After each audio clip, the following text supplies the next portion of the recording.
What is up, people?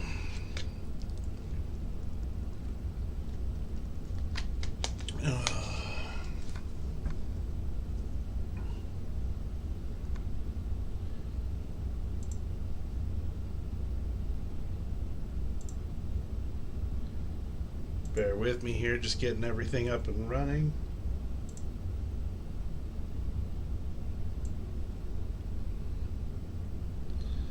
Hey, what's up? How you doing, Jeffy? I haven't talked to you in a while.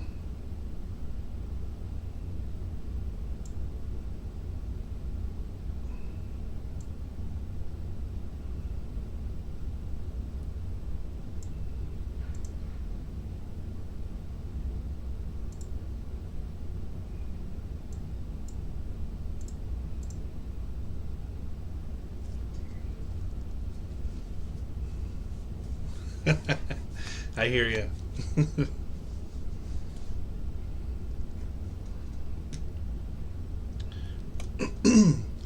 So I found a Kirby that we can do.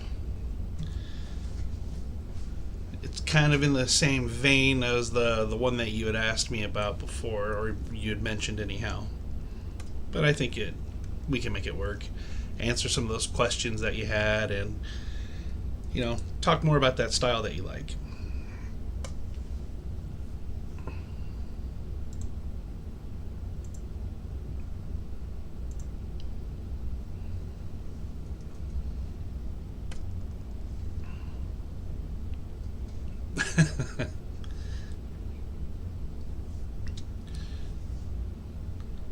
So I guess let's go ahead and just bring up that image that you had sent me originally. We can kind of break that down and talk about that a little bit.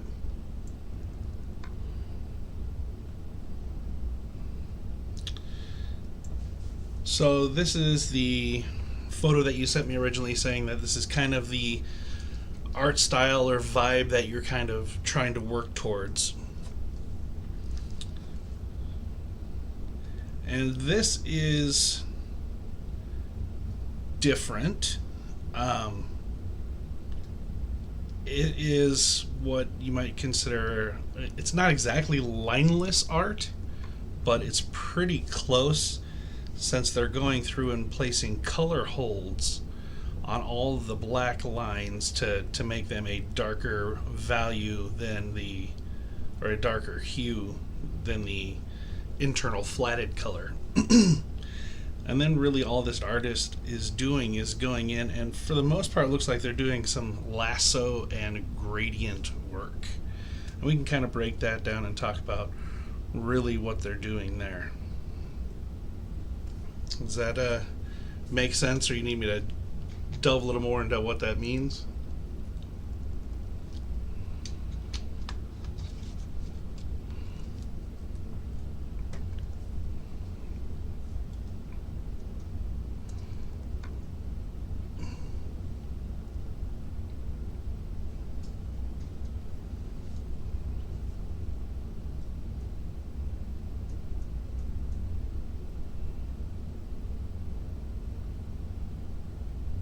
Perfect.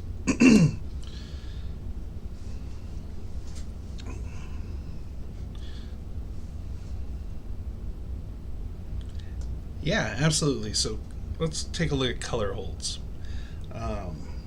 Let me go ahead and bring over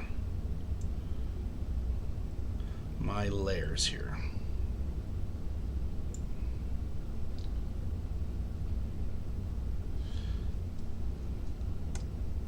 So this top layer we have, this is the inks. I normally title that inks, but I didn't. So what a color hold would be is, there's a couple of ways you can go about doing it. Let's go ahead and just take pink. A color hold is when you go in and you actually color the line art. So you have to lock the pixels, that way it only colors anything that has any rendering already on it. And you can go in and place color over the lines. That's what you would call a hold or a color hold. That's one way you can do it. I don't prefer doing it that way because then if you need to go back and edit anything, it's kind of a pain in the butt because you've already now placed color over the original black inks. What you can do in most programs is create a new layer and then create a clipping mask. In Clip Studio Paint, it's this icon here. It clips it to the layer below. And now what I can do is I can freely go over everything and not have to worry about messing up the integrity of the original line art. And you can still get those cool looking color holds. And if for some reason I don't like them or I need to edit them, I can turn off that clipping mask, create a new one, go in and edit it, and like I said, it maintains the integrity of those original black lines. It's about as clear as mud. That makes sense?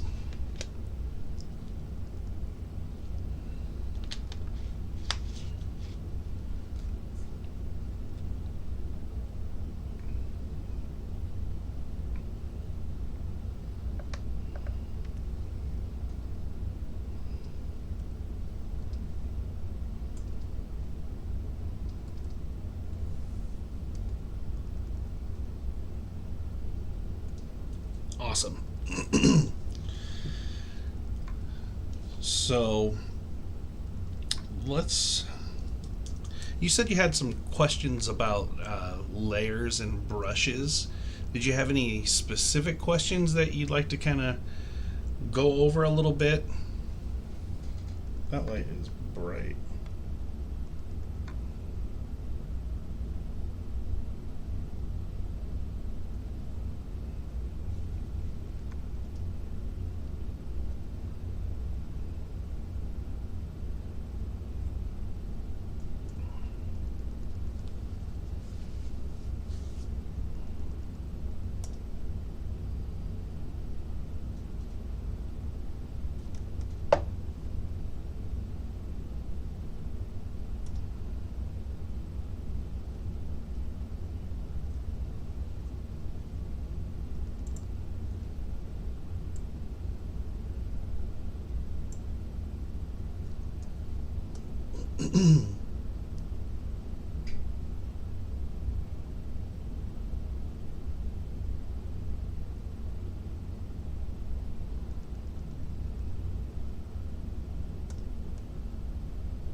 So, okay.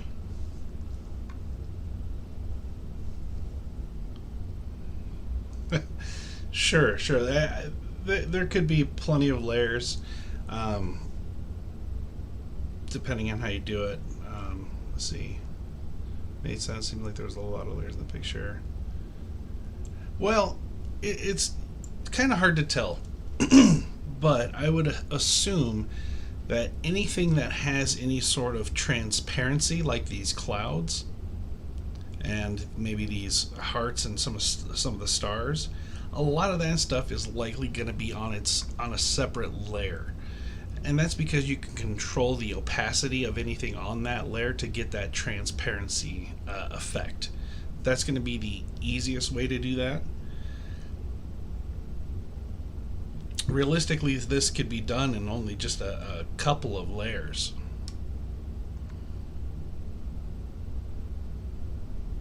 Exactly, yeah, you got it.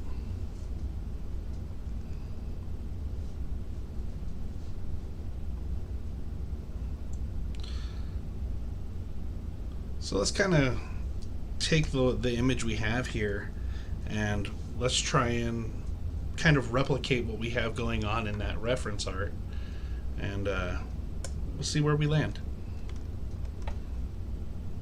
What I'll do is I'll come in and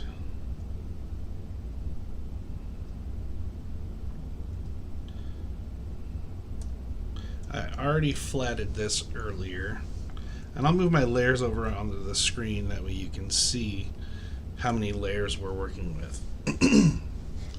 So right now We have the ink layer, just the base layer, and then we have our color layer. That's it so far. I went ahead and added that extra layer for clipping, or the mask. So let's go ahead and kind of start messing with this a little bit.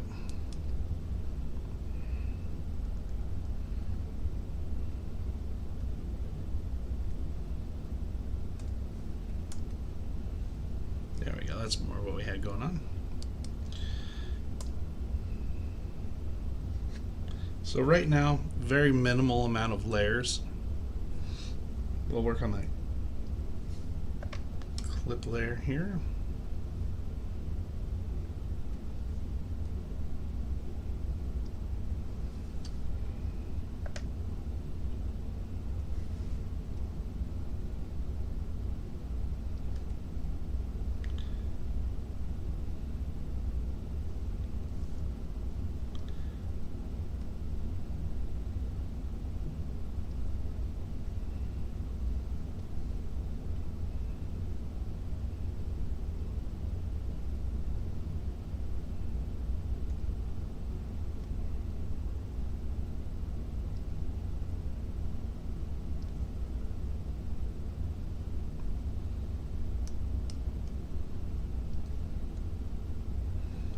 And already you can kind of see that we're already moving towards the same effects that they have going on in that other piece.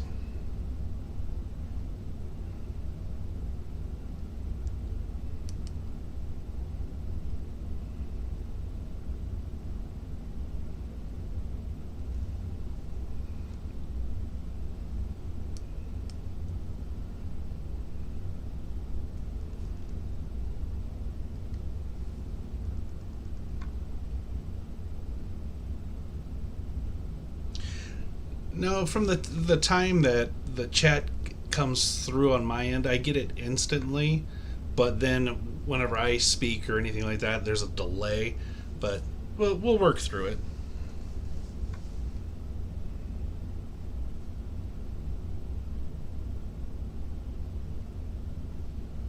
As long as I'm answering the question that you're asking, I think we'll be all right.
All right.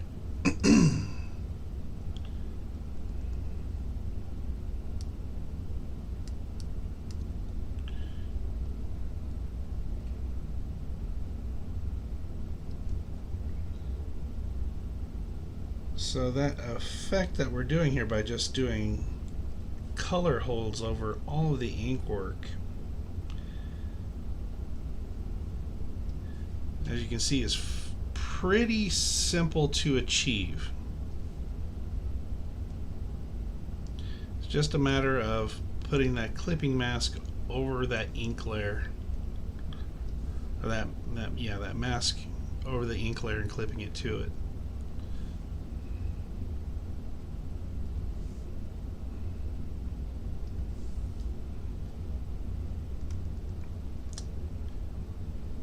Yeah, I don't mind at all. I'm going to get back to streaming every Wednesday. I'm going to be doing this stuff anyhow, so I really don't mind taking requests or answering any questions. The more the merrier. I'm still getting my time in as far as staying loose and getting some rendering done, so works out for everybody.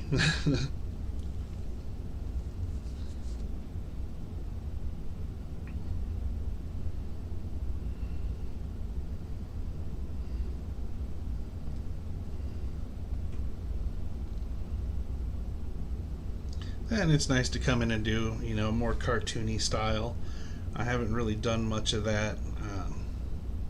I mean, I did a little bit of it for no render.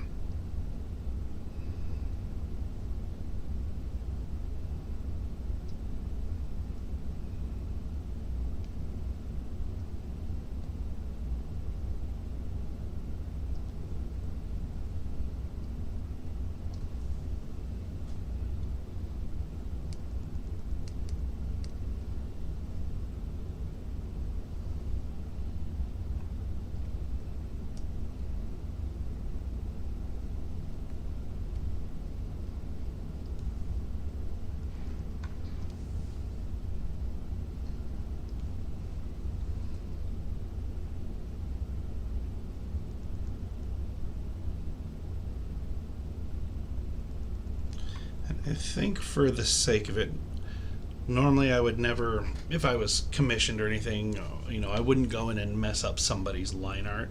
But I think for the sake of this, I'm going to go in and remove these clouds. That way we can add our own clouds. That way we can talk about the layers and how we add that transparency in there.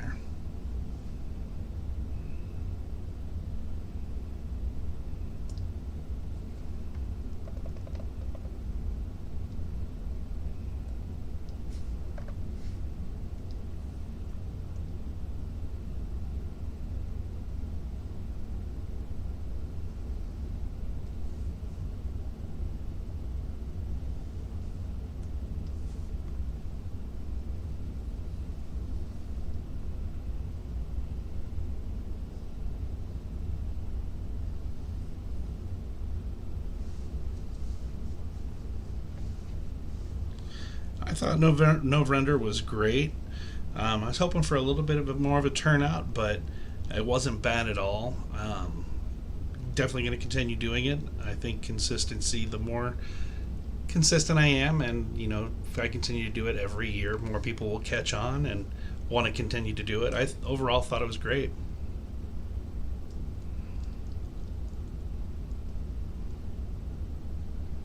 I couldn't agree more. It definitely keeps you on your toes, keeps you brushed up on the basics.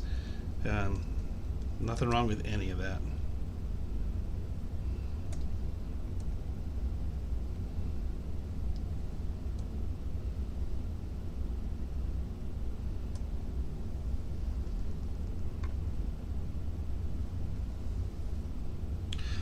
Alright, poof, now there are no more clouds.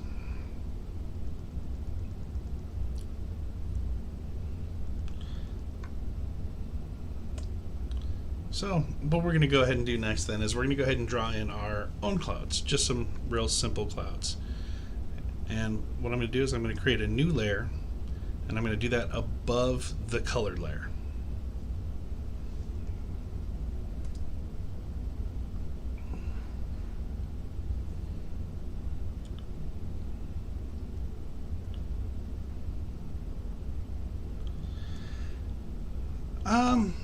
No, not really. I primarily just use the standard brushes for the most part. I use a soft round brush. That's usually my go-to. Then I also use a solid line pen, which is what I have here. That way the line width stays consistent. The line width never changes, which is great. And then I also use a pen tool, and most have a turnip pen or a G pen or whatever it might be, but that's how you can get those nice tapered lines. Those are really my go-tos.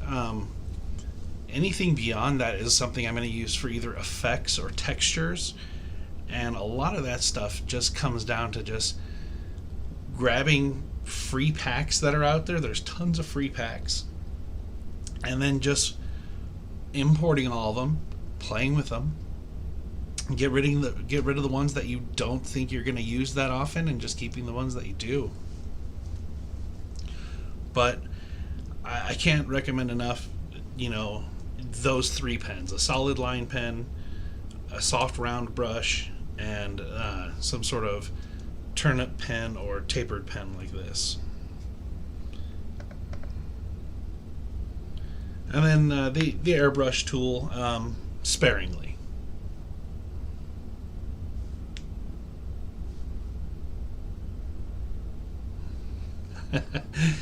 That's what it's like to be a colorist, which is why it's so much fun. It is like coloring in a coloring book. You're just doing it at a higher level than when you were a kid with your box of Crayolas. That's why I like it.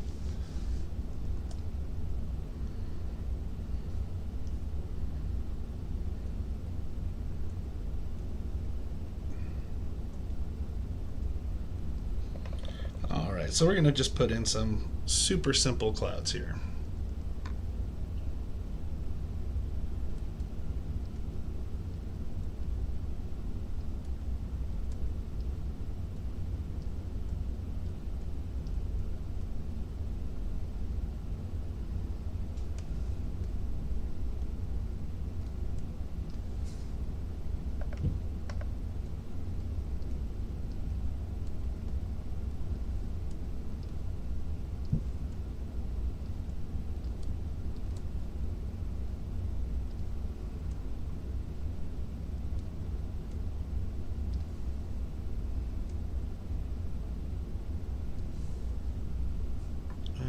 Do another little guy over here.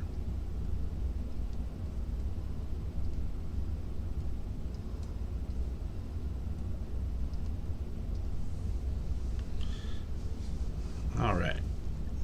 Now that we have those clouds on that layer, right now it's at 100% opacity. We can go ahead and just kick that down to 50%. And that's going to let us have that transparency on the background. And then in that original image, they had clouds layered over clouds. So we're just going to create another layer. We'll throw that just down to about 50% as well.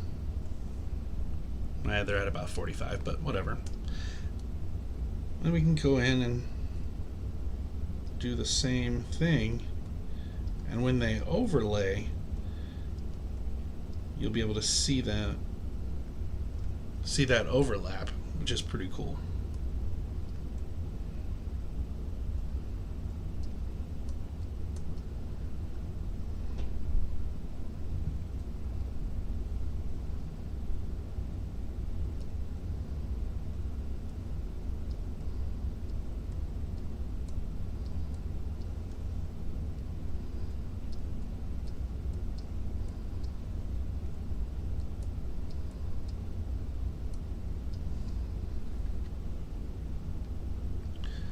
So ultimately, that's how you get those multi-layered translucent clouds. So I mean, in that instance, we easily added 2 layers just like that. So what I recommend is, which I'm doing a poor example of here, is labeling everything.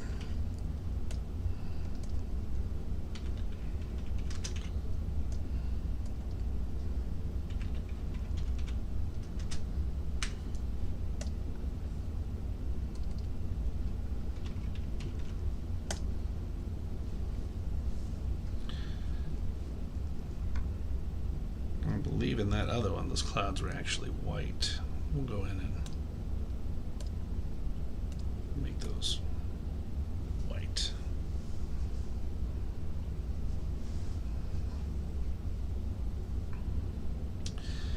Now, I normally do add a separate background layer.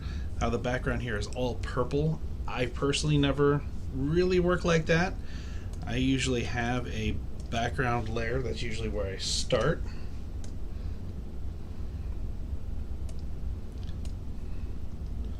That way So if I remove the background layer I just created, this is what you would end up with. But I do this that way if I want to come in and get funky and add any sort of gradients or effects, I can do that on the background layer and not have to worry about messing up anything on that foreground. Again, on that reference that we have before, I'm certain that that's what they're doing given how wild the background is on that. I mean, if we go back to that real quick,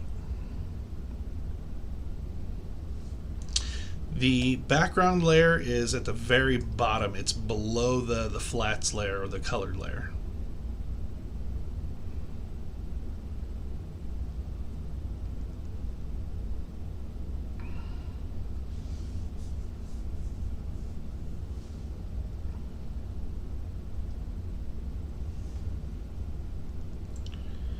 But yeah, if we bring this bad boy back up, it's pretty wild looking in the background.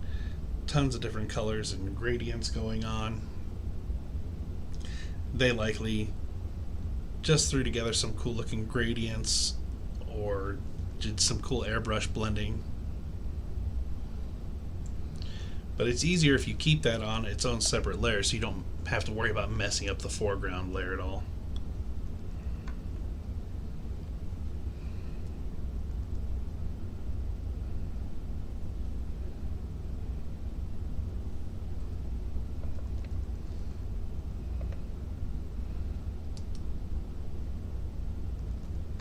Let's get a... Ooh, that is bright.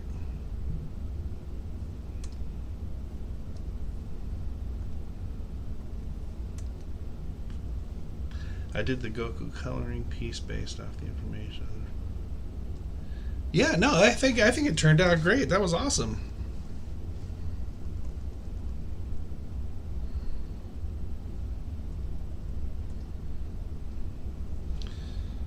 And the colors they also use in that piece are super saturated. Very bright stuff going on.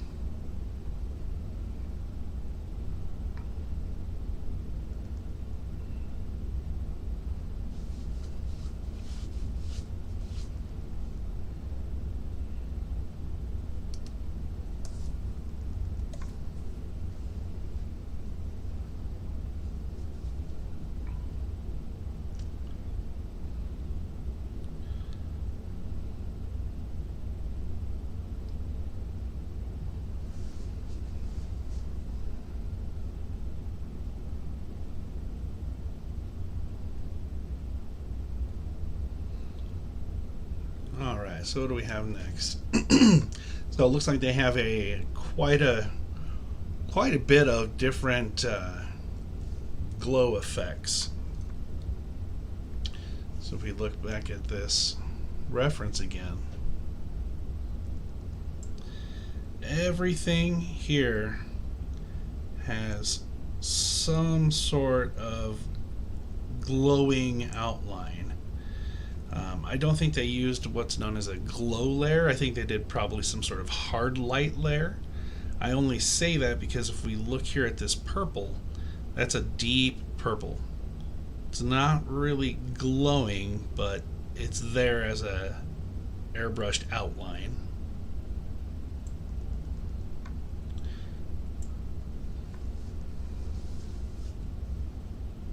So for that, we'll go ahead and we'll go back in again and we'll create another layer.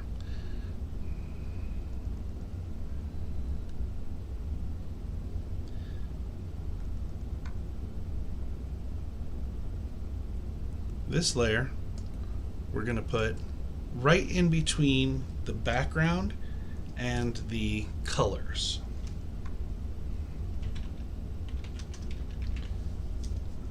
And I'm just going to title it Outline Glow.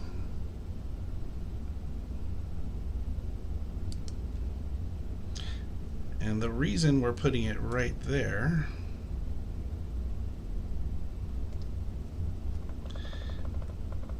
because that way. Nope.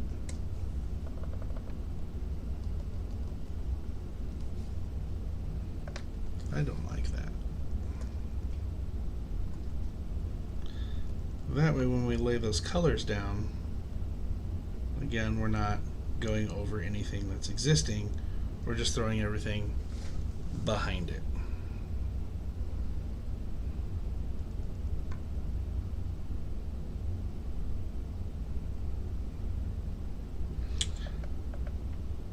Oh, no doubt. Yeah, almost everything that I've ever seen of yours is, you know, super saturated, which is fine. I mean, that's how someone develops a style. You know, you find something that works for you.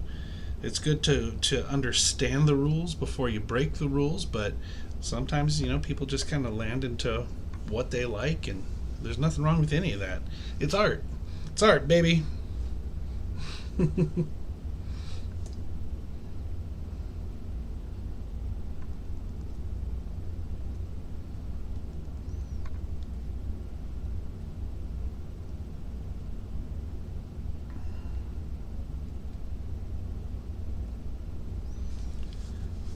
So this is pretty far from how I would render this piece. But again, just to kind of replicate that style that you're kind of working towards based off that reference, that's what we're doing here.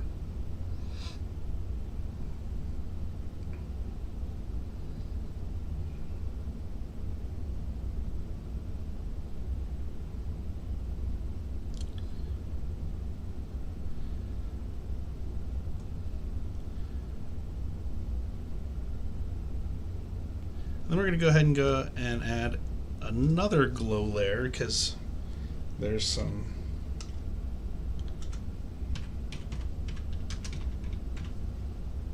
white glows that actually go around everything around Kirby himself.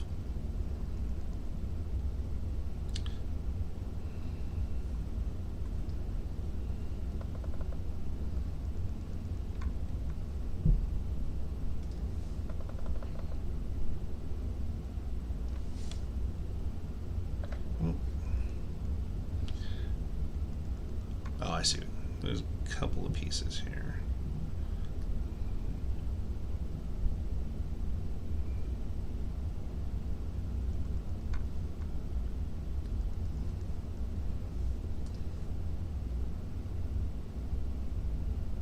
I'm throwing this faint little white right back on that original layer that's down below.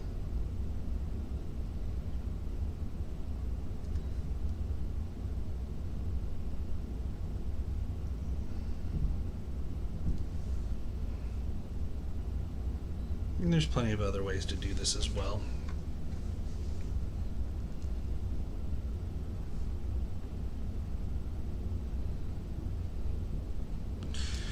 Do you need to click this layer to do the glowing layer? I don't know that I know what you mean.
Well, let's go ahead and go back here. So, in the reference, here's that additional glow layer. We're actually going to make this we'll just leave it like that. We'll do a bright white. We'll drop the opacity down to, I don't know, somewhere around there. We'll see what happens.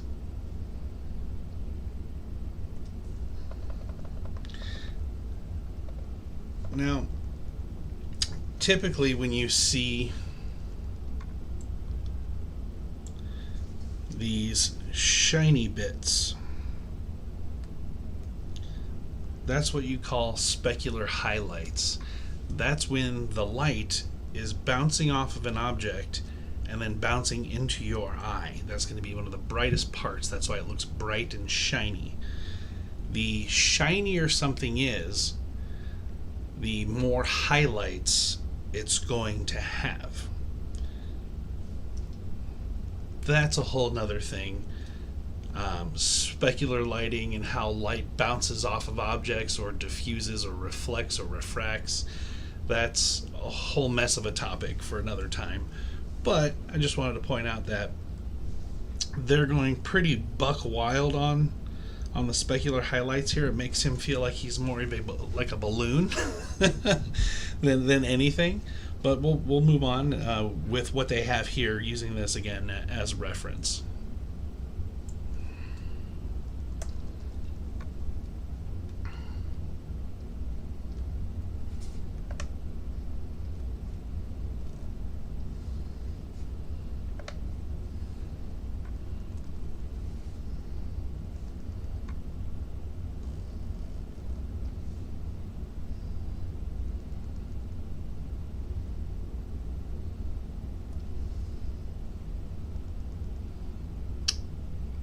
The clipping layer.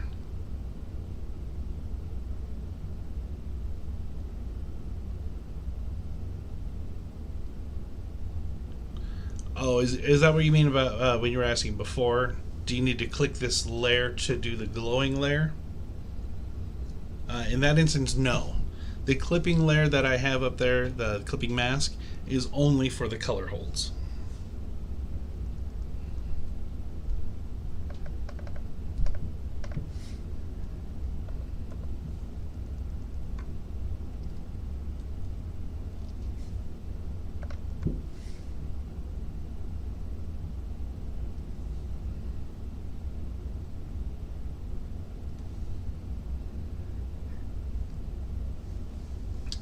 And the specular highlighting that's going on here is no real rhyme or reason to it. They're just kind of outlining the outer edges of Sir Kirby here.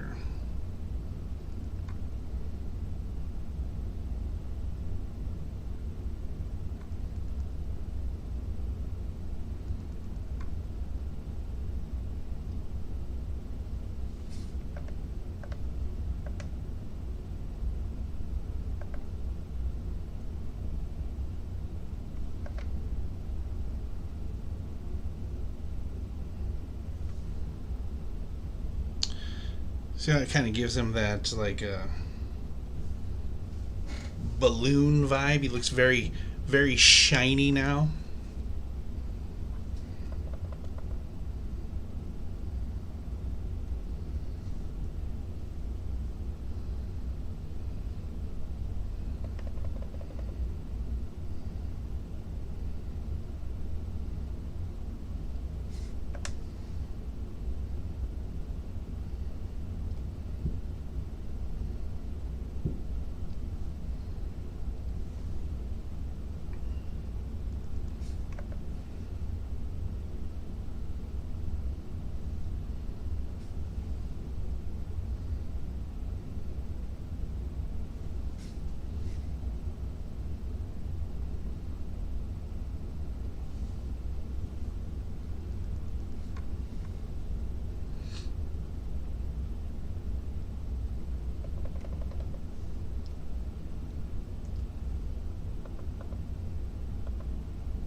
That's the best way I could think of it, was balloon, just because it's so shiny and he's round.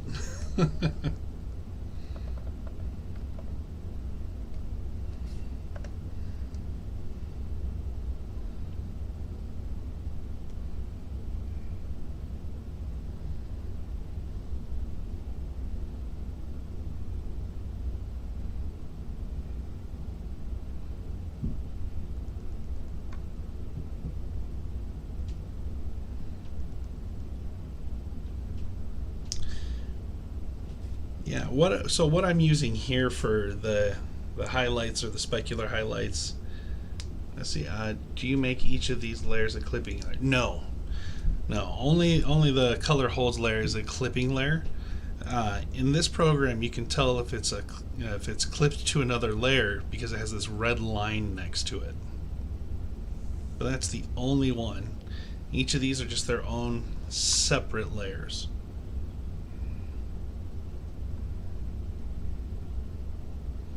So the more effects you use, the more layers you're ultimately going to need. As you see, just for those clouds, that's 2 layers, because you want them to both be transparent, but you also want that little bit of overlay. So they've got to be on separate layers so you get that overlay happening.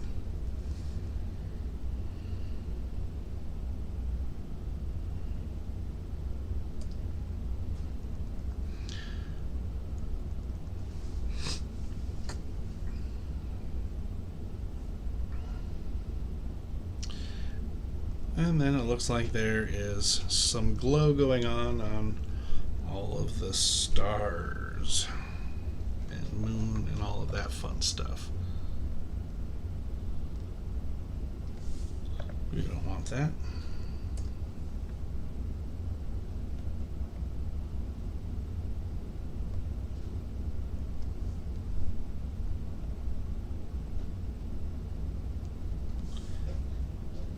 And I'm just switched to the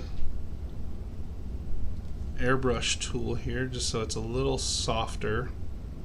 And I'm doing this on the same additional glow layer above the colors that I was doing all those other highlights on.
All right, and I think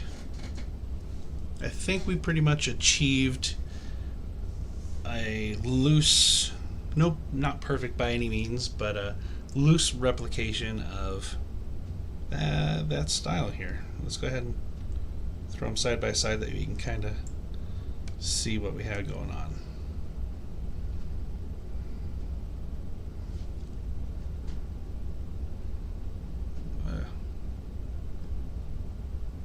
There we go.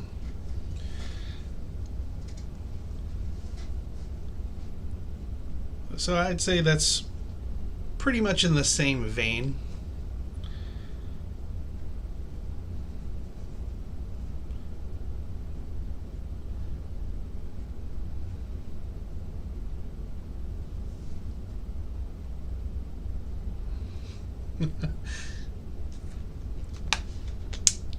Feel free to share, of course, the more the merrier.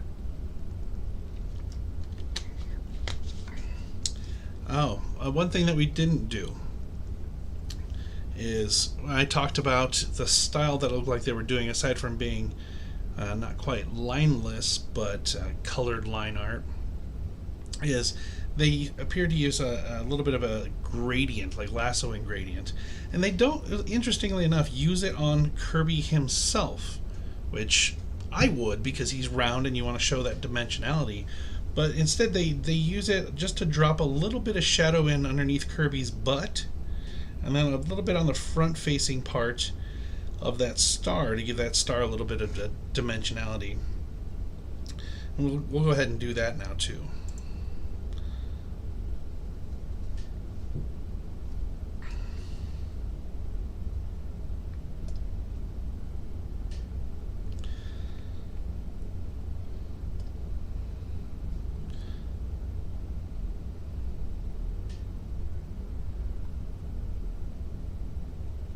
So for this, I'm just going to go right back to that same layer that we're adding all of that glow, the one I have here titled Additional Glow, that's right above the colors.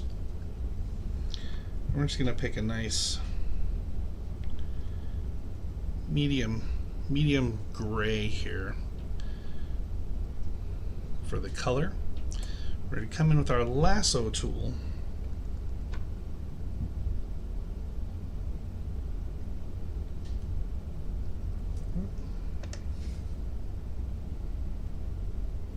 And just to keep it simple,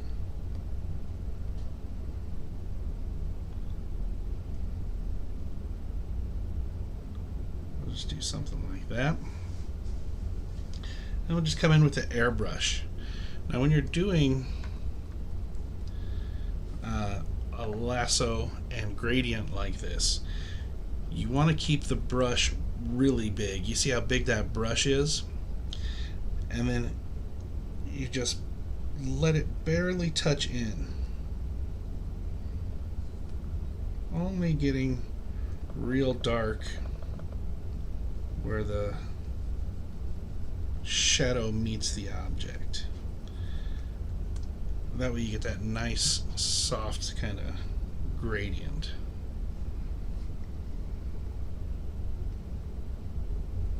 That shadow doesn't really make sense for what we're doing here. Just kind of wash all that out a bit. Yeah, I don't like that at all. I don't know what I was thinking.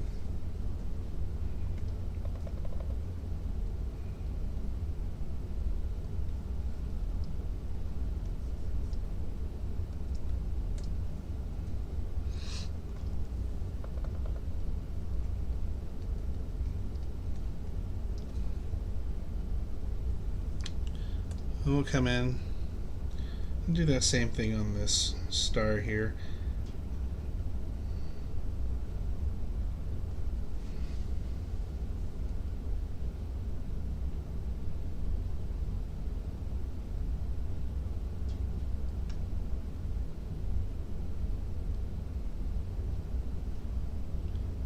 And again, this isn't perfect. I'm just using it to kind of just demonstrate what's happening in that reference picture for you.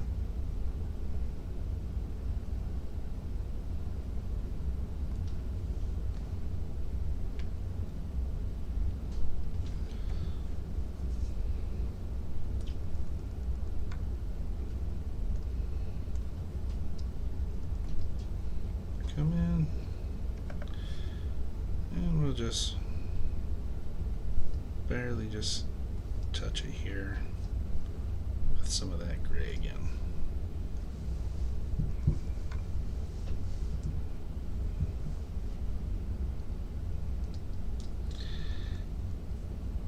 And my friend, that is that hyper stylized version of Kirby that you were into.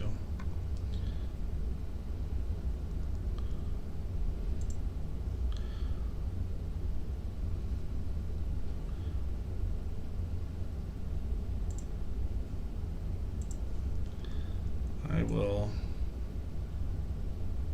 grab a quick screenshot of that for you. That way you have those layer references.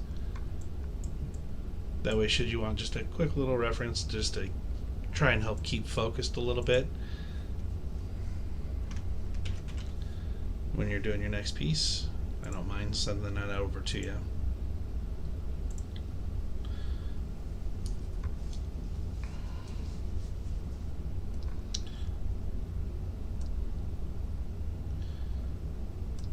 So I want to kind of tackle this in another way. Are you familiar with what cell shading is?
So cell shading is a shading style that you see a lot of in animation, at least originally in animation, because it was way less time consuming than going in and putting a lot of hyper detail into things. It then became pretty popular in different mangas and anime as well. But it's a way to kind of simplify those shading techniques and lighting techniques. And I'll kind of break down how that works here a little bit. So what I'll do for this is I'm going to create another layer just above my flats layer, my color layer. We're actually going to clip that layer to the colors. And the reason why we're doing that is so I can't color outside of the lines. I can only color on the color layer below. That's also another reason why I like to separate the background layer from the foreground art. I imagine there is in Procreate. I don't know what it would be called. The lasso tool is a pretty common tool.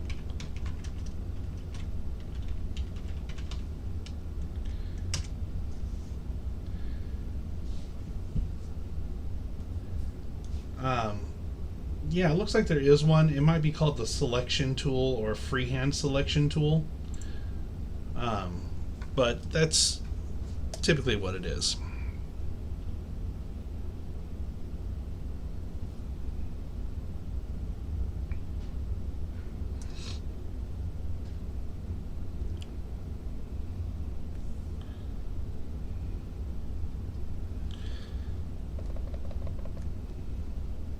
But let's say our light source is coming from the upper right. So cell shading, you would quickly just drop in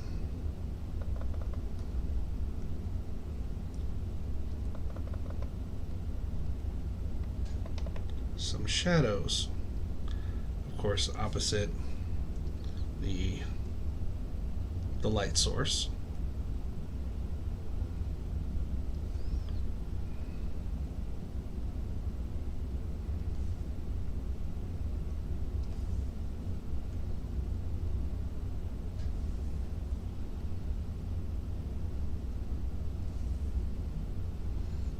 again, this is just a down and dirty job.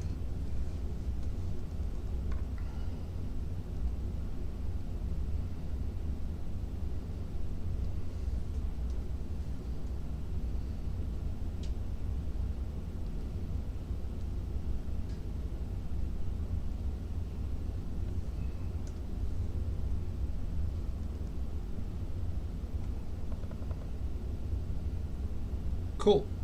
That's why I wanted to bring it up. You seem to live artistically very much in that Eastern style anime, manga, animation style.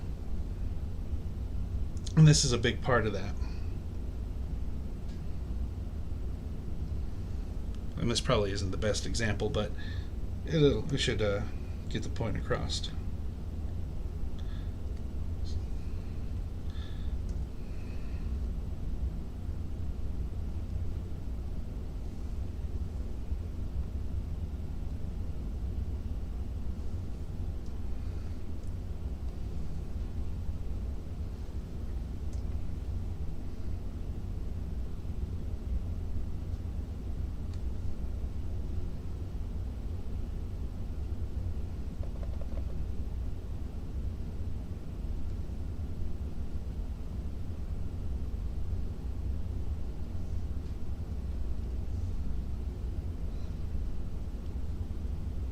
That's it.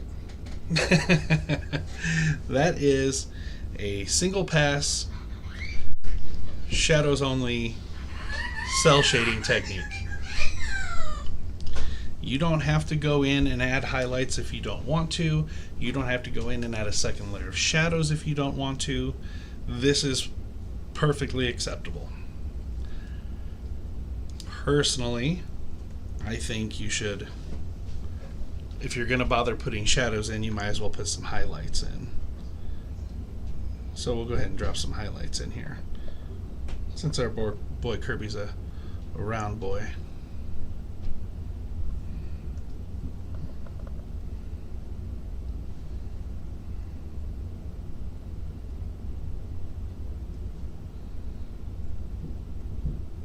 It helps give you that feel of dimension.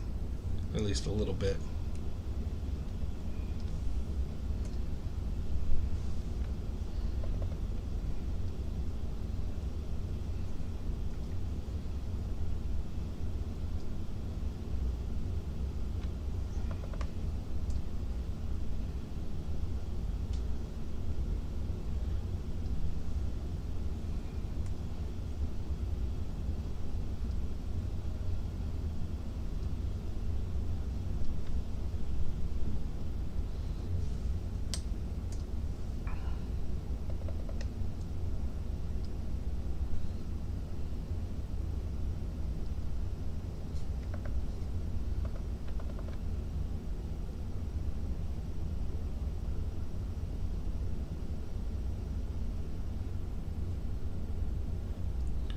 And again, I'm not trying to be perfect with this, just trying to get that point across.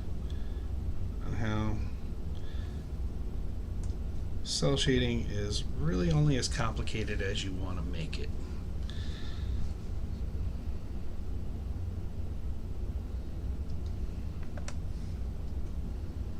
That's not to say that it's easy, it's just different. It has its own obstacles, because when you're working with anytime you're working with a limited color palette, you have to think about, sorry, my bird's freaking out. You have to think about how the colors are going to be playing off each other, how to achieve contrast when working with a limited color palette. So just because this is a simpler the method of shading and lighting doesn't mean that it's necessarily easier. It's just different.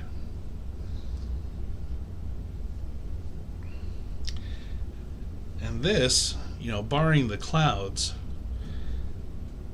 it was a lot less intensive on layers. Went through and got rid of a couple of layers.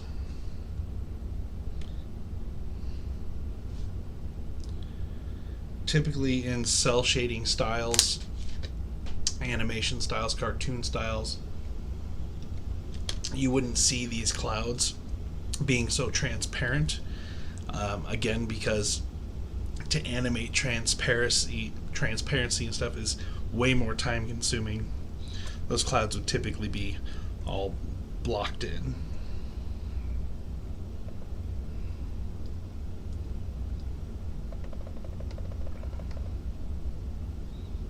That would be all white.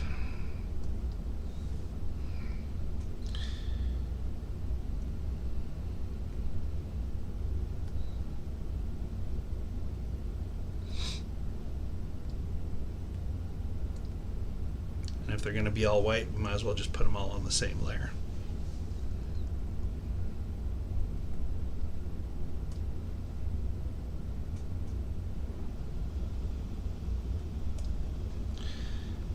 And in cell shading, you would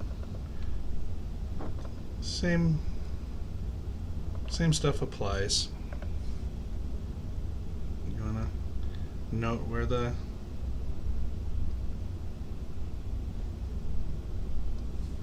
light is.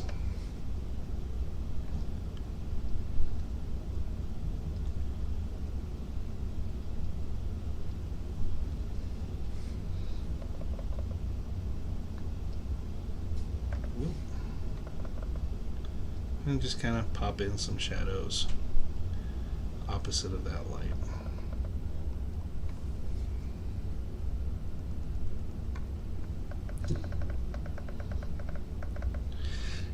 Yes, I have a parrot. He is a freak.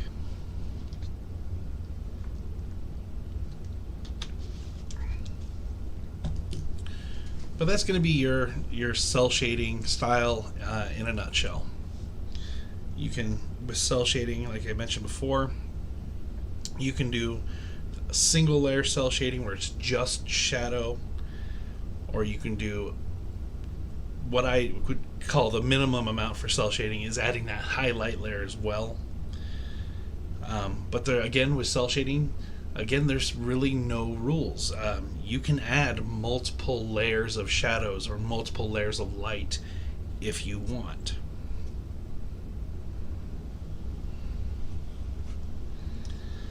Yeah, I think looking into cell shading for you specifically, just given your interest in Eastern art, anime, manga, and that animated style that you have, I think that would be super good for you to look into, for sure. Again, just so you have an idea of what's in that world, and so you can kind of learn the rules of that style, and then learn how to break it in a way that makes sense. Combine it with your own style. So what I'm going to do now is I'm going to take a quick 5-minute break.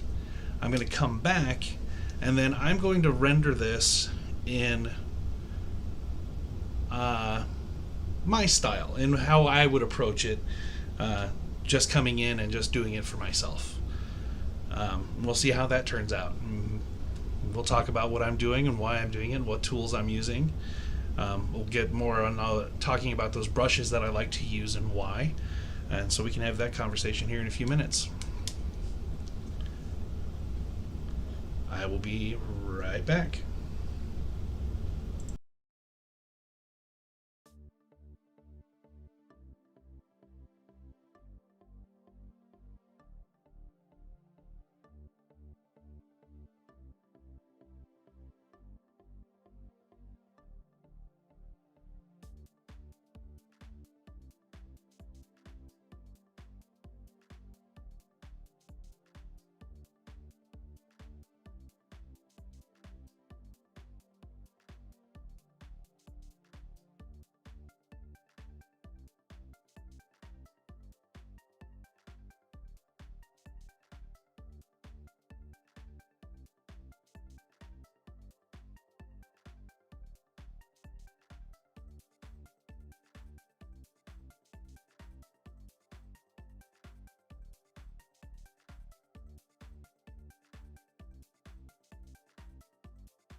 Alrighty, I am back.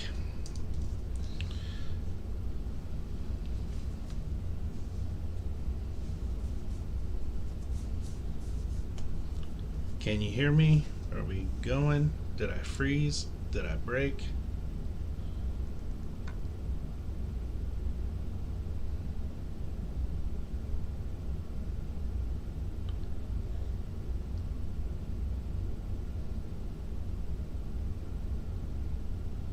Can't tell if my microphone is working.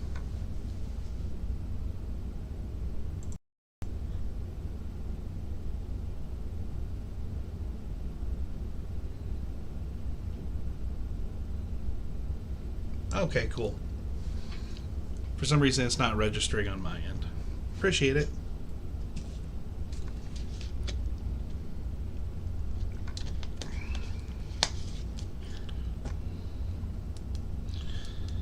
Alright, so we're gonna render this down in my style, the way I like to do things. Though I will warn you, I tend to get sometimes a little heavy on my layers, but that's something that comes with time. You know, don't think that you have to do 30 different layers. I mean, that's an over exaggeration. I might have a problem if I'm doing that many layers. But just make sure you're labeling your layers, staying organized, and you know, not biting off more than you can chew. Start small.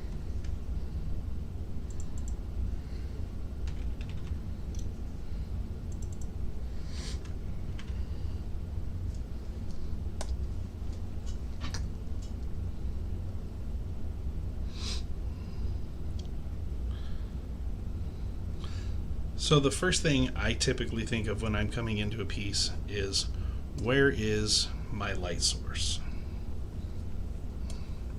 Because everything is going to revolve around that. And just for the sake of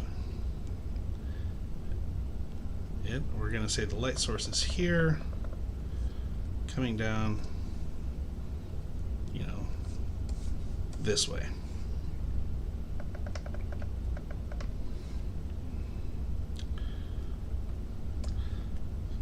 So I'm going to create a new layer just above my colors.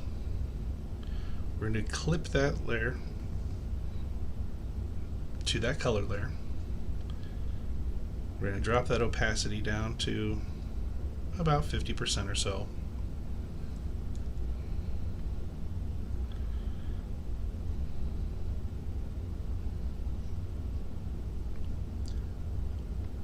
In this image, I mean, the light source would be the moon and it would be coming from behind, but we're going to ignore that just for the sake of being able to show you a different sort of lighting rather than something being backlit.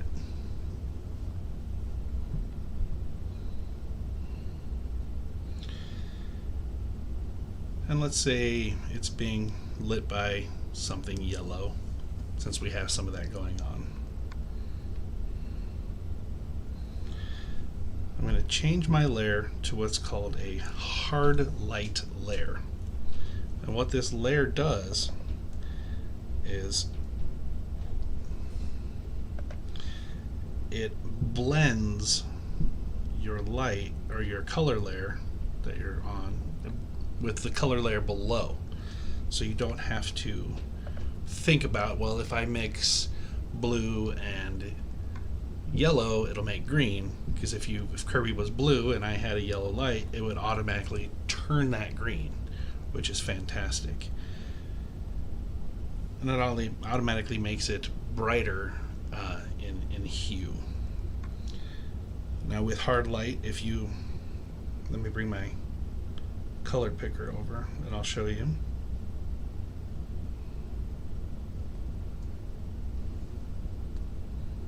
There's my color picker. So anything above this 50% line will automatically make it brighter. If I take that same yellow and I go below that 50% line, it's going to make it darker. It's going to automatically put it into a multiply layer, a multiply mode, which decreases the value. That's why I like working in hard light. It's less I have to think about.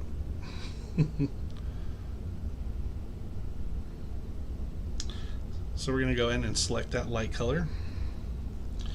And I'm going to go to that round brush that I like to use.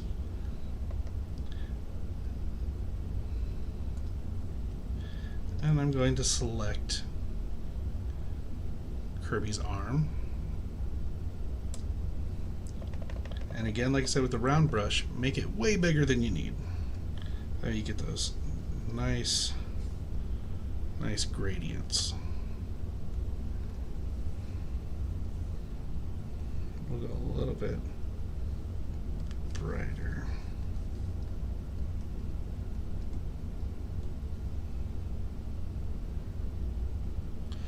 That should always be, in my opinion, the number one thing that you do right out of the gate is identify the light source. Because everything you do is going to be based off of where that light is coming from. Secondary to that is figure out the color of your light source, because that's going to dictate the color palette that you end up using overall.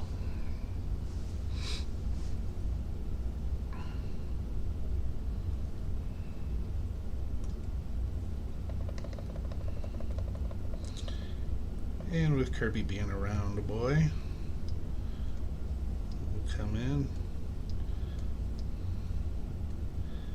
like this.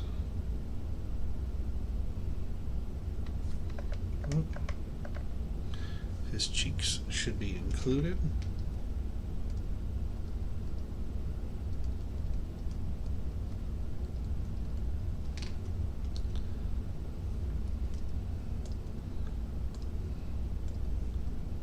Let's try that again.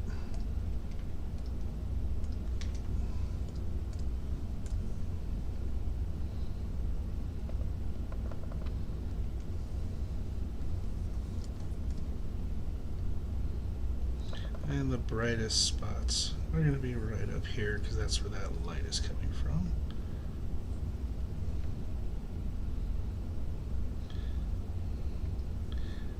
And a little bit of the far end of that hand is going to be catching some of that light, right like that.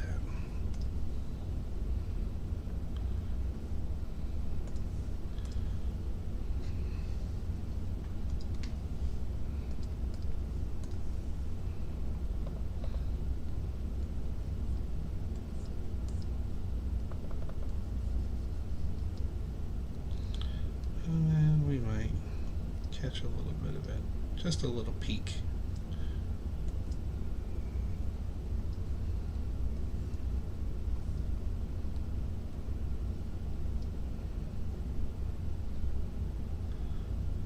Like that.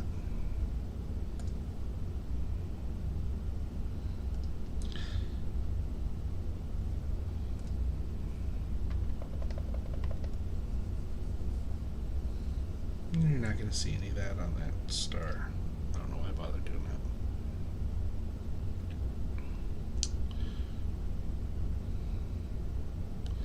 Then I'm going to create another layer. I'm just going to put that on multiply.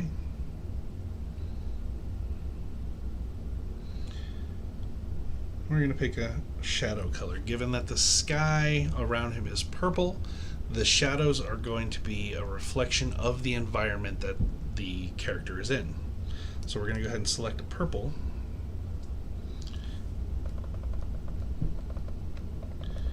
And we're going to come in and drop in those shadows.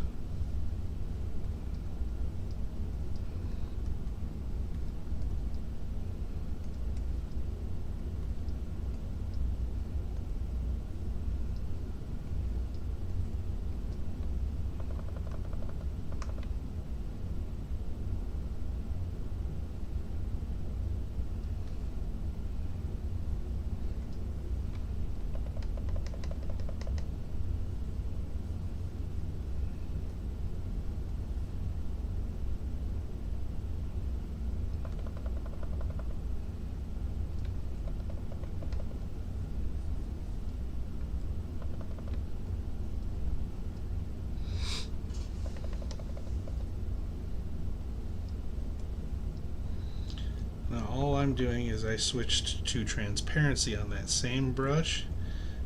I'm just barely coming in and just kind of pushing some of those shadows back a little more.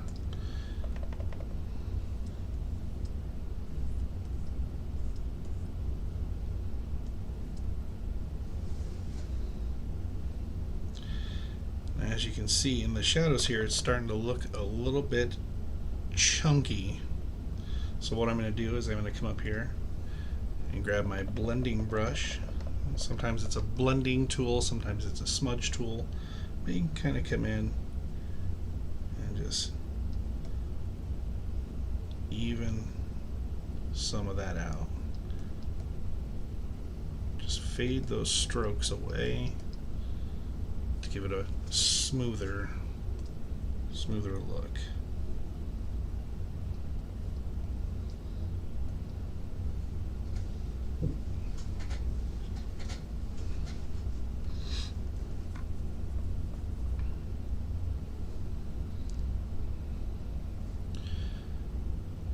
And so far I've done all of that with that soft round brush. Now if I come in with that solid line pen, this is an area I might use that solid line pen in, is somewhere in this mouth.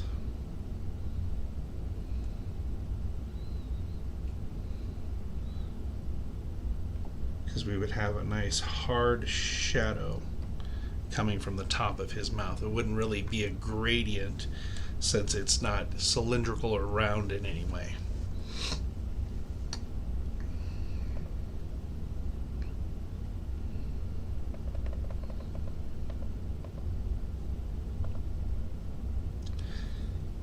And this is, like I said, a simplified version of how I would go about doing this. Now that I have my light and my shadow, what I like to do is create another layer, and I would go in and specifically go into a glow layer. And as you see, I'm clipping all of these layers to the one before so I don't go out of the lines.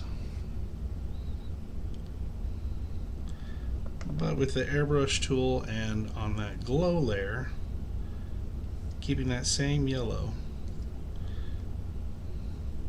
I'm just going to go in and add some additional highlights.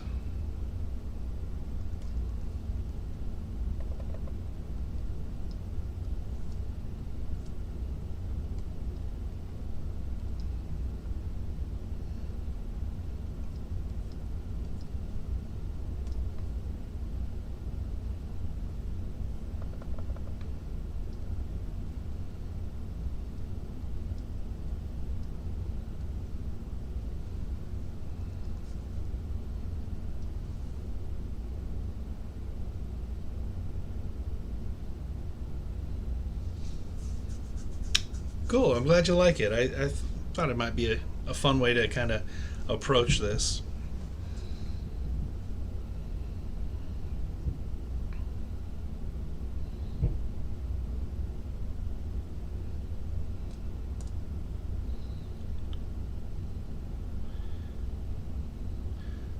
Now back to color holds. Typically, in a comic book style or a western style, color holds are going to be pretty few and far between. You kind of want to use them sparingly.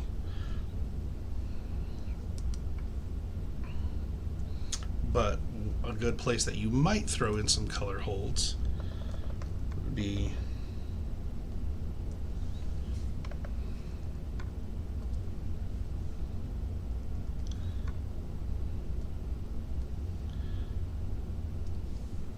on the brightest spots that light might hit, just to give it that extra shine. I don't think I'm going to do that on Kirby though. I think I'm going to reserve that for the star. So let's go ahead and move on to that star.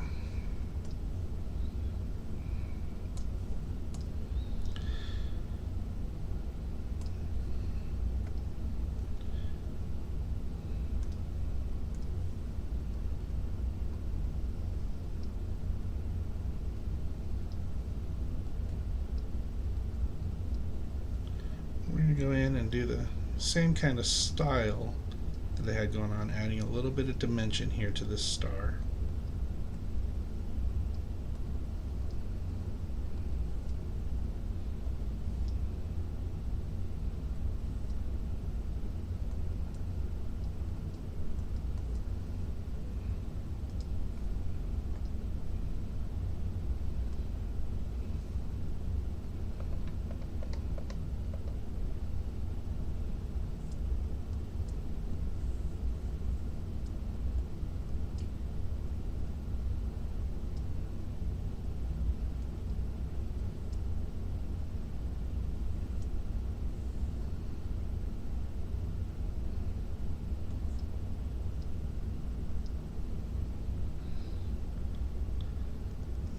We'll come in with that blending tool and we'll blend in those highlights.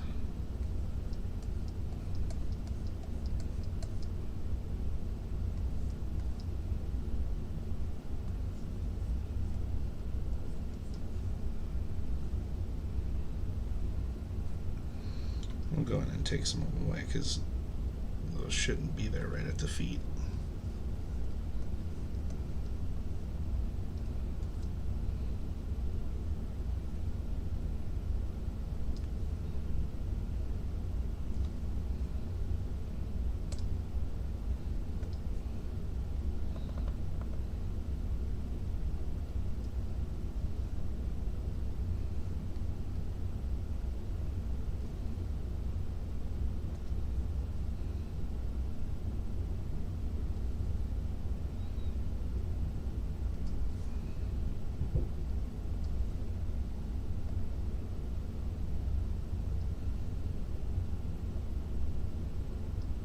Just go right along those edges.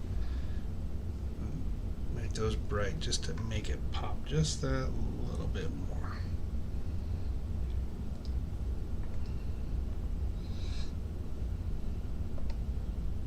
Come in, drop in those shadows here.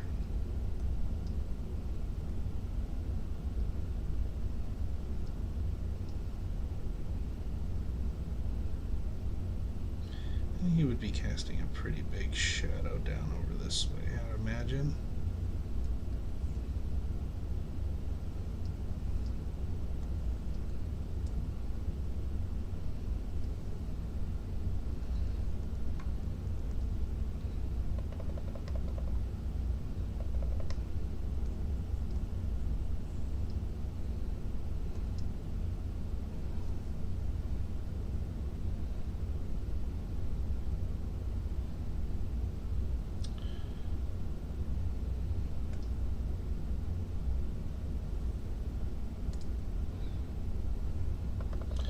Go back to those color holds that I was talking about before.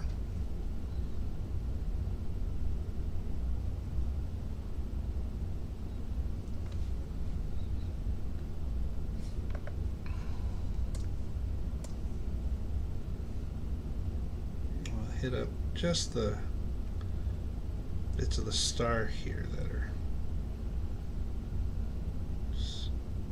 super bright.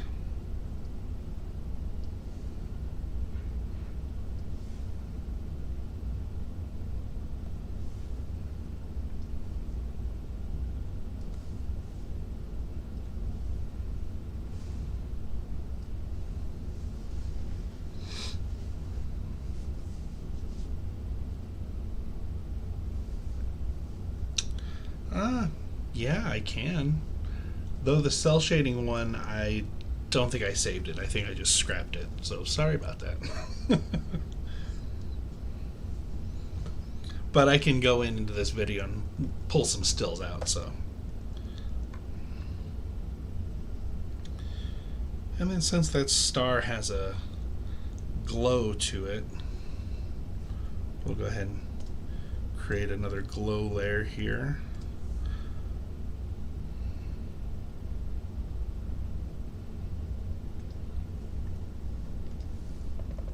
I really like using the airbrush tool for glow effects.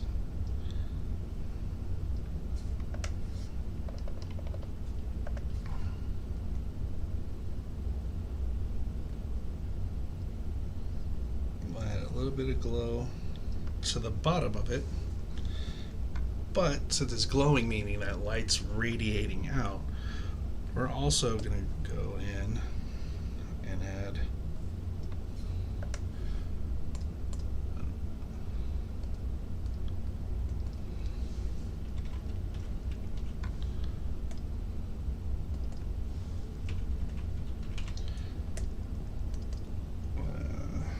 highlights. Which one are you? Highlight glow.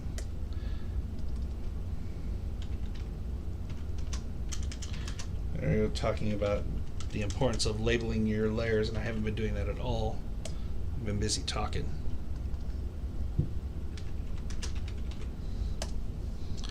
We're going to create a top glow layer here.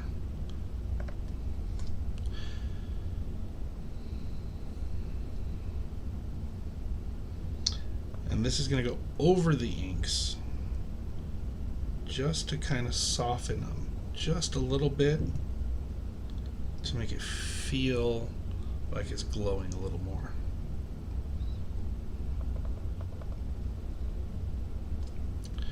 Then we're going to go back to that highlight glow layer.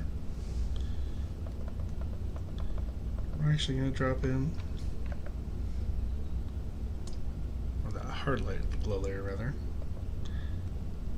Drop in a little bit of underglow here to Kirby. Like he's catching some of that light bouncing up off that star that he's cruising around on.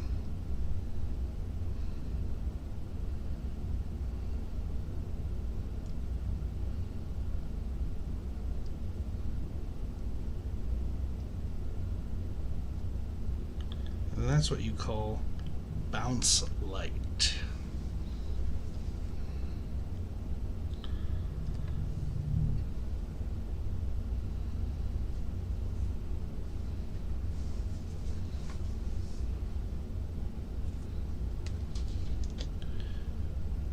You with me so far, or am I getting too crazy?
Why, thank you.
background. That's too boring for me. We gotta do something fun. We'll come in with some pinks. We'll play around with some textures here.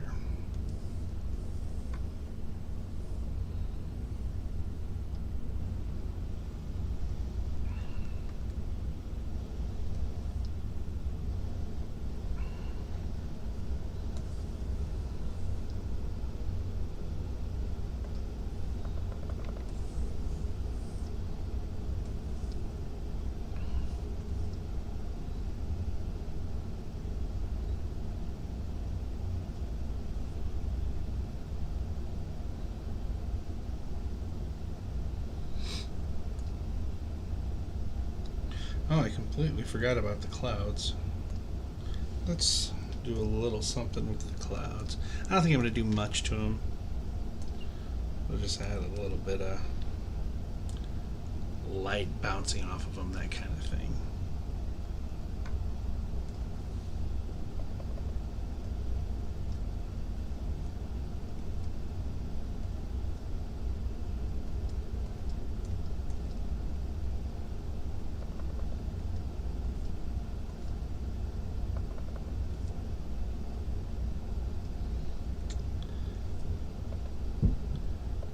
So with coloring, just like any other art, it's really only as complex as you want to make it.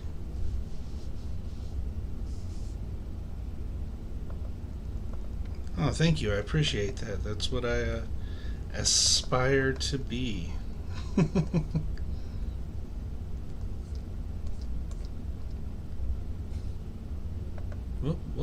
What just happened? Oh, I clicked off my layers.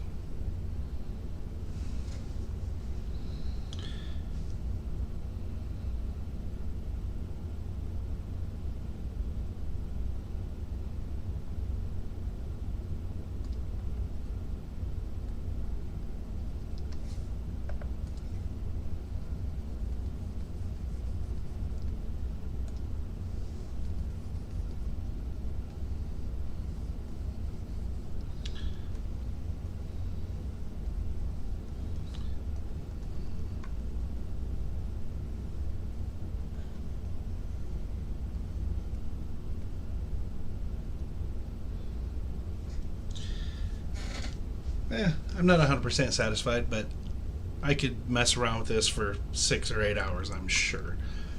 But that's how I would approach it in my style, which is more of a lasso and gradient, soft round brush kind of style. It's a little painterly, but yeah.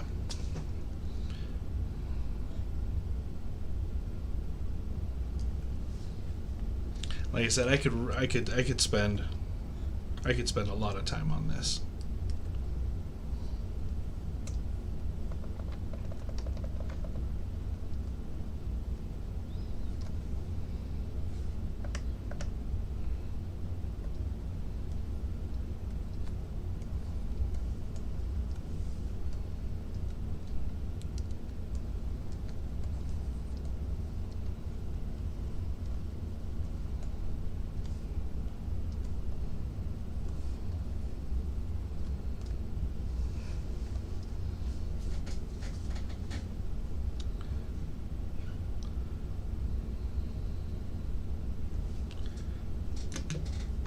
Cool.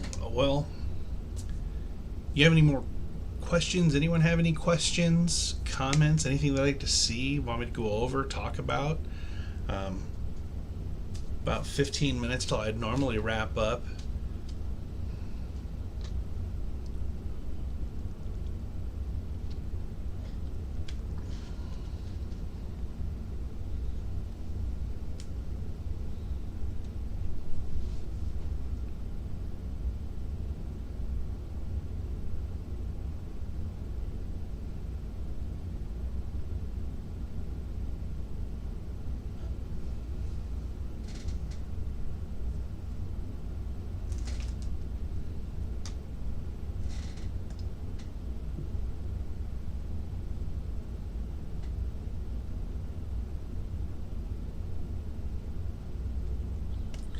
And as you can see, like I was saying, I tend to work on a lot of layers, but that's just because that's the comfort level I've built up to, and I like to play with a lot of effects and stuff like that.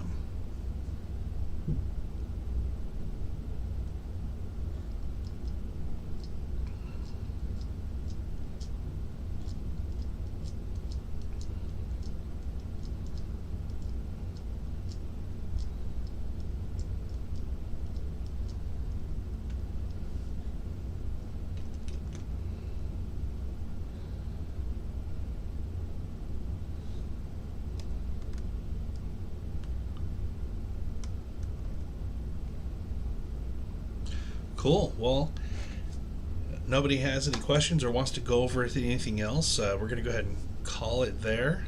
Um, that was a lot of information.